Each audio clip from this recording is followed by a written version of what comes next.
जब कोई व्यक्ति घमंड करने लगता है तो उसकी योग्यता खत्म होने लगती है। संत कबीर के बेटे से जुड़ा किस्सा है। कबीरदास के बेटे का नाम कमाल था। एक दिन कबीरदास जी घर पर नहीं थे। उस समय कुछ लोग एक शव लेकर आए थे। घर पर कमाल था। कमाल से लोग कबीर जी के बारे में पूछ रहे थे। कमाल ने अपने हाथ में गंगा जल लिया और राम नाम लेकर उस शव पर डाल दिया। वो मरा हुआ व्यक्ति अचानक जीवित हो गया। सभी लोग कमाल की जय जयकार करके लौट गए।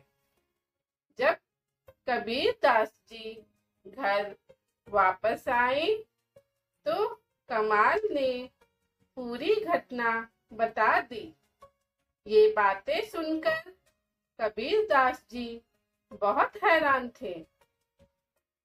कमाल को खुद पर घमंड हो गया।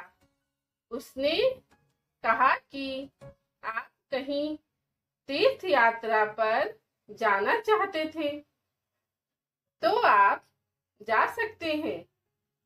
अब कुटिया मैं संभाल लूंगा।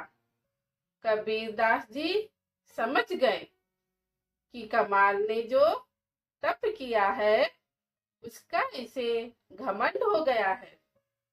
कबीरदास जी ने कमाल को एक चिट्ठी देकर सूरदास जी के पास भेजा और उसे समझाया कि इस चिट्ठी को खोलना नहीं। जब कमाल चिट्ठी लेकर सूरदास जी के पास पहुंचा और उन्हें चिट्ठी दे दी, उन्होंने चिट्ठी खोली तो उसमें लिखा था कि कमाल भयो कपूत, कबीर को कुल गयो डूब। चिट्ठी लेकर सूरदास जी ने अपने पास रख लिया। उनके यहाँ भी बीमार लोगों की भीड़ लगी रहती थी। कमाल ने देखा कि उन्होंने सभी बीमार लोगों पर एक साथ गंगा जल डाला तो वे सभी ठीक हो गए। कमाल ने ये देखकर हैरान था। सूरदास जी ने कमाल से कुछ देर बात की और कहा कि जाओ, पीछे नदी में एक युवक डूब रहा है, उसे बचा लो। ये बात सुनकर कमाल तुरंत ही नदी की ओर भागा। वहां सच में एक युवक डूब रहा था। कमाल ने उसे बचा लिया। उस व्यक्ति को नदी से बाहर निकालकर कमाल वापस सूरदास जी के पास पहुंचा तो उसे समझ आया कि ये देख ही नहीं सकते। कमाल को समझ नहीं आया कि जब ये देख नहीं सकते तो मेरे पिता ने इनके पास मुझे चिट्ठी देकर क्यों भेजा।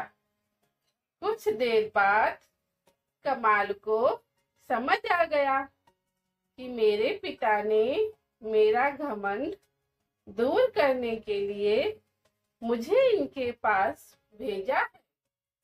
मुझे मेरी सिद्धि का घमंड हो गया था और मेरे पिता ये बात समझ गए थे।